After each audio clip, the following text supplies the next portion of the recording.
It's Movie Lover 120 here, and I'm here with a brand new movie review. And this movie review is going to be for... So, I just got back from watching Godzilla vs. Kong. Yeah! Now, before I get started on the review, I will say this.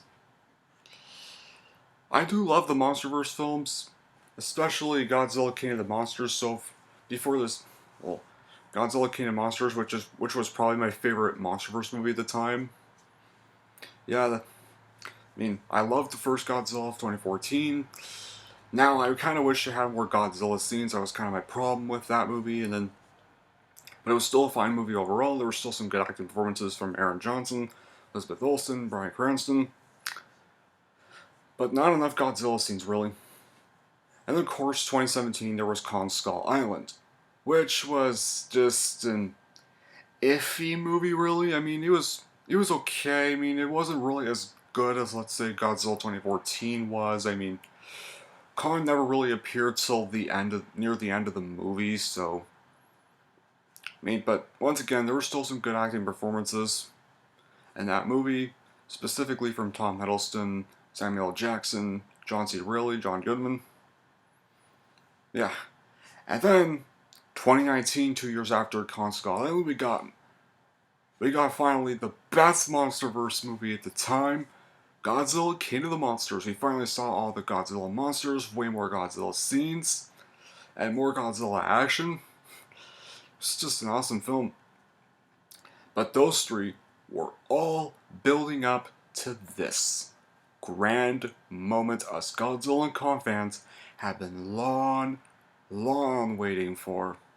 We've had a few King Kong and Godzilla fight crossover films, but they're not American-made. This was the first American-made film of that story. And, there was something, kind of a little worry problem I had, though. While I was hyped for the movie, I saw the director was Adam Wingard. I had a little iffy thoughts. Adam Wingard has done some good stuff, like, he did one segment in the first VHS movie and one segment in the second VHS movie. He also directed that movie, You're Next. But, to be fair, guys, he also did direct that really bad 2016 Blair Witch sequel, or Blair Witch remake, whatever you want to call it. So yeah, that was the reason I got some worried thoughts when I'd heard he was going to be directing this movie. However, just saw the movie tonight, and I gotta say, I loved it. Yeah, I would probably find this my all-time favorite MonsterVerse movie. And before I say why, I'm going to say the plot of this movie. Legends collide as Godzilla and Kong, the two most powerful forces in nature, clash on the big screen in a spectacular battle for the ages. And before I continue the plot, this actually is set 5 years after Godzilla King of the Monsters and 51 years after Kong Skull Island, because Kong Skull Island is actually set in 1973. So yeah. As a squadron embarks on a perilous mission into fantastic uncharted terrain, unearthing clues to the Titans, its very origins and mankind's survival, a conspiracy threatens to wipe the creatures, both good and bad, from the face of the earth forever. Yeah. So yeah. This was, like I said, this was my all-time favorite MonsterVerse movie, and I'm going to get into why it is. Here's what I loved. I absolutely loved the beginning of the movie. It had a great sense of humor and a reminder of why we love King Kong so much. Well, technically in this version, he's just called Kong. He's not called King Kong like the actual King Kong we know. He's just Kong in this version. He looks as majestic and awesome as ever. Can't be like the only one who thinks Kong is better than... I personally like Kong better than Godzilla. Godzilla's still good too, since he can find land and sea and shoot lasers, but I'm still more of a Kong fan, really, but I will...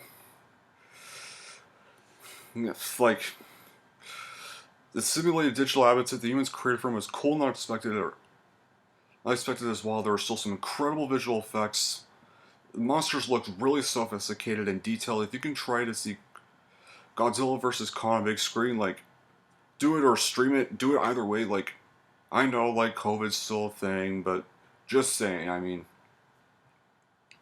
either way, like, see it in theaters or stream it if you're unable to go to theaters, because do either one of those. Like, you don't have to wait very long at all to see Kong and Godzilla first separately, of course. I mean, you see them all together around near the middle of the movie. Like, the movie starts off with Kong, of course, but I mean, there's still a fun and humorous musical soundtrack by composer Junkie XL, who actually written music for Godzilla just for fun because he's such a fan. And, it does end with a clear winner, something fans of both times never seen. Well, I'll only spoil this, guys. If you're expecting either Godzilla or Kong to die at the end in the fight against each other, both of them survive. Not one of them dies. Well, Kong almost comes close to dying a little bit, but he gets revived, thankfully, so yeah. But the real bad monster in this movie is this mecha robot Godzilla. Is actually the true evil monster of the film, and it's actually created by this human. Evil human, because once again, like, these MonsterVerse films gotta have some evil human, but you heard the evil human that creates them hardly really has much use in the movie. Like, oh yeah, and interesting thing, guys, when interviewed, Alexander Skarsgård actually was delighted to try a different kind of movie, especially after some of the dark films he had been in lately, and was excited to work with director Adam Wingard, who he described as smart, lovely, and good with actors, and Kaylee Hull plays an adorable deaf girl in the movie who is actually friends with Kong, is able to communicate with him. Her family in real life actually is deaf, and so her presence in the story is super sweet and actually touching, and also Brian Tyree Henry, Julia Dennison provided most of the humor in the movie, which is necessary because the majority of the film is extremely serious and dramatic, and still some great sound effects. Like, I enjoyed watching the massive titans face off by roaring each other's faces, and also some still good performances from Rebecca Hall, Elza Gonzalez, and Damian Baker, and Kyle Chandler, and Lance Reddick. And lots of new monsters to enjoy. Acts 2 and 3 really do deliver, and more so, Godzilla and King Kong get major worthy roles when they're ready to fight. And still some great to amazing characters, especially with the human characters like Nathan Lind as this geometrist who works closely with Kong. Madison Russell from Godzilla King of the Monsters is back. And this time she believes there's a reason for Godzilla's erratic behavior, especially since Godzilla saved her in King of the Monsters, so suspecting a conspiracy formulated by the Apex Corporation, she proceeds to investigate with Josh Valentine and Bernie Hayes. Lee Andrews is kind of thrilling. Bernie Hayes is a former Apex technician aiding Madison and Josh to expose Apex, and Ren Surizawa is Dr. Ishiro Surizawa's son and Apex scientist. Maya Simmons is a very smart woman behind a company and slightly comedic. Josh Valentine is a friend of Madison, aiding her and Bernie to investigate the source of Godzilla's erratic behavior. Dr. Mark Russell is the director at Monarch and Madison's father. And then there's Jaya, the deaf girl who forms that special bond with Kong and finally promises to protect, and introduces the monsters of Warbird and Hellhawk to the MonsterVerse. Those were the things I liked. These were some of the things I didn't like. I mean, as with all the MonsterVerse movies, the human element lacks some oomph, and the cast is huge, but a little necessary at times. They're there to really carry the story, but what fans want to see is two massive monsters duking it out. And that's what we got. Still some cliched social commentary on corporate greed and power. You can't expect boomers to make the right choices, really. And yeah.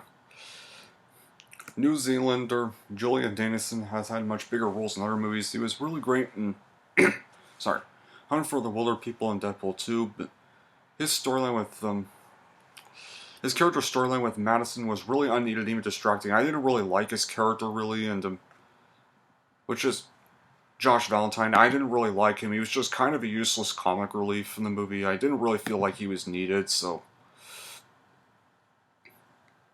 And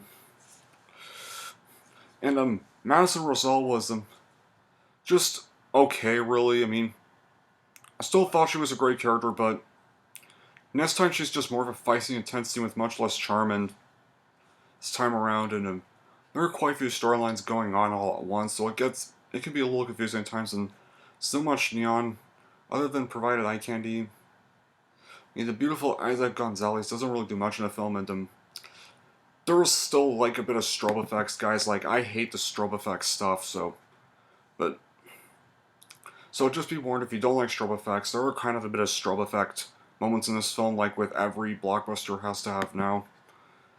And so yeah, in short, while likable, the human characters are thinly written.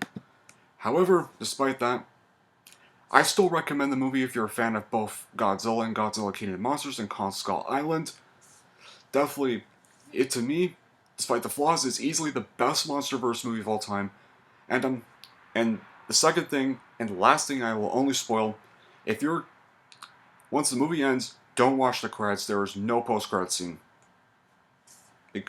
So yeah, once the movie ends, turn it off. Or, if you're in the theater, leave.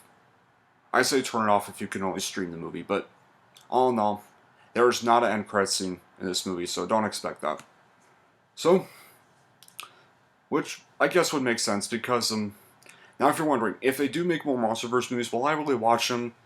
Well, no, because to me, this felt like the perfect end to the MonsterVerse. I felt like this was a great way to wrap things up. Just to me, anyways, and then I kind of feel like they don't really need any more other films, because I don't think they really, I know where much else they should really go, but I don't know. Yeah, this is my all-time favorite MonsterVerse movie. Definitely check this out when you do get the chance, and here's how I would rank it.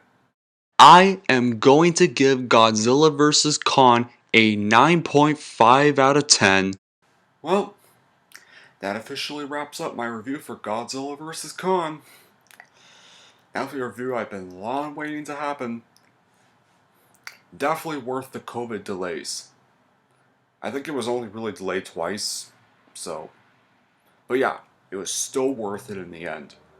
I have no idea if I would choose this, either this or Zack Snyder's Justice League, but I think they're both equally good, but if I had to pick one, definitely Zack Snyder's Justice League.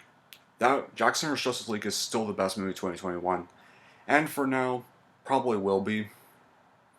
But we'll just have to see as the summer progresses, with like Black Widow and the Suicide Squad, and Doom. So we'll have to see how the rest of the year goes. But I don't know. That'll be the first review, guys. Thank you all for watching, and if you liked this and want to see more, then don't forget to like and subscribe to Movie Lover 120.